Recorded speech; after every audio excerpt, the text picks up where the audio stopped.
Bi bûneya duyemîn salvegera rizgarkirina Kobanê û sêyemîn damezrandina Rêveberiya Xweser Rêveberiya Navbûrî festîvalek li dar xist.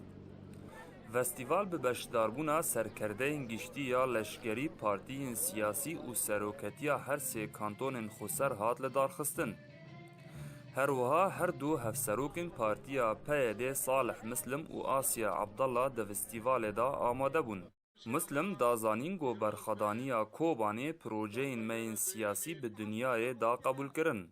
Başbûnê xwe jî vaya yani her dare gel yeketî xwe çêdike, gel pê dihisiye.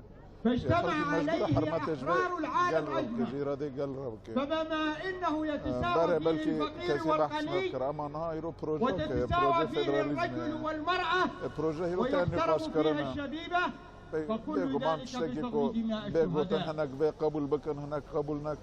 علينا جميعا.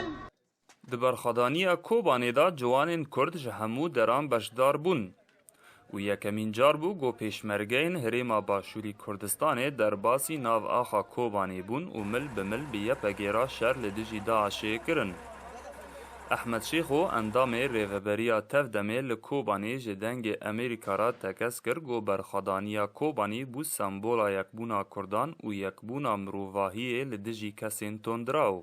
کو واتای نوې گلکی مزنو گرانبهانه ایرو کوبانی بویا درگوش امروواهیه ایرو کوبانی بویا جی یکتیا نتوی یا کردی یا تبایی مروواهیه لورا جی هم دبیجن یعنی او کلیه تنگیه کو کوبانی گیشتی که و ایرو دمکو سالوگر دویمین یا رزگار کرنا کوبانی ام پیروز دکن.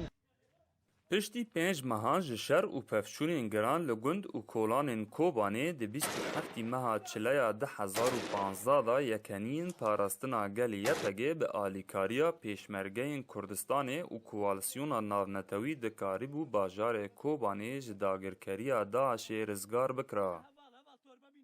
Berî 2 salan ji niha li şûna guemlê sekinên çekdarên Daişê têda bûn û şer û pevçûn bi dijwarî di nav kolanên Kobanê da didomînin. Li piştî berxedaniyeke 4 mehan şervanên YPG û YPG bi alîkariya koalisyonên navnetewî dikarîbûn bajarê Kobanê rizgar bikirana. Mahmûd Balî dengê Amerîka Kobanê.